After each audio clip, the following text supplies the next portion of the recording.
हमेशा माइंड में रखिए कि आपकी गाड़ी झटके लेके बंद हो जाएगी अगर आप फर्स्ट गियर में फुल क्लच प्रेस करके ब्रेक अप्लाई नहीं कर रहे।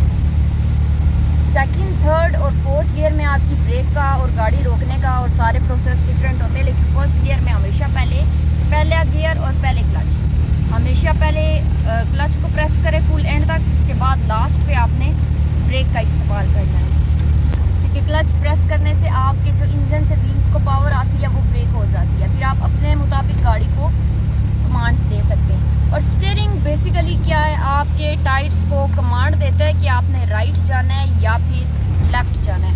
अगर आप राइट जाएंगे तो स्टीयरिंग को राइट टर्न करेंगे, अगर आपने लेफ़्ट जाना है तो स्टीयरिंग को लेफ़्ट। जब भी आप किसी लिंक रोड या मेन रोड या कहीं पे भी आप गाड़ी ड्राइव कर रहे हो तो हमेशा ये चीज़ अपने माइंड में रखें कि आपने कंट्रोल ड्राइविंग करनी है, कि अपनी गाड़ी को संभाल के चलाना है, कि आप खुद भी बचें और आपके अलावा जो रोड के ऊपर मज़ीद इंसान हैं या फिर जानवर हैं या गाड़ियाँ या कुछ भी है, वो चीज़ भी जो है ना, वो चीज़ें भी सब कुछ बचें। बिल्कुल कंट्रोल रख के आपने ड्राइविंग करनी है।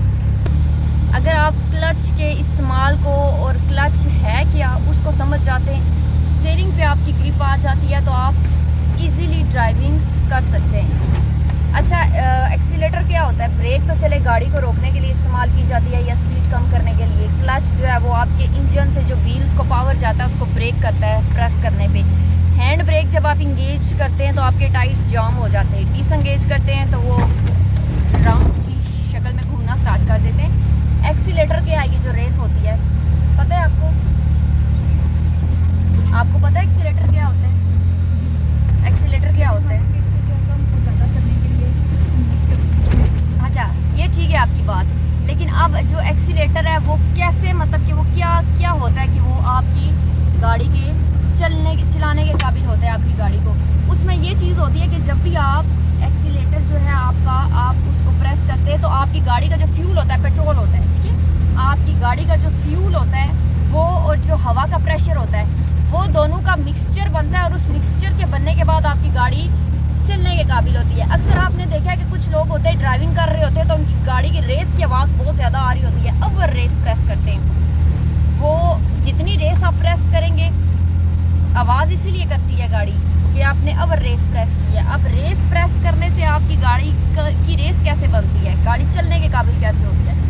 उसमें जो आपकी गाड़ी का फ्यूल होता है, पेट्रोल, ये नहीं कि सिर्फ पेट्रोल, कुछ गाड़ियाँ होती हैं फ्यूल वाली जिनमें पेट्रोल होता है और कुछ होती है डीजल वाली जिनमें डीजल। अक्सर आपने सुना होगा कि डीजल इंजन है गाड़ी, वो ये चीज़ होती है कि अगर डीजल वाली है तो डीजल और हवा का मिक्सचर बनता है तो फिर गाड़ी की रेस बनती है और चलने के काबिल होती है। अगर फ्यूल वाली है, पेट्रोल वाली है, तो वो पेट्रोल और उसके बाद आपकी जो है वो हवा जो होती है उन दोनों का मिक्सचर बनता है, उसके बाद गाड़ी चलने के काबिल होती है। अच्छा, ये वीडियो आपको फुजान ड्राइविंग स्कूल कलर सैदा की जानिब से पेश की जा रही थी, जिसमें आपको ड्राइविंग ट्रिक्स के बारे में बताया गया और उसके बाद यहाँ पे क्लास हमारी हो रही थी।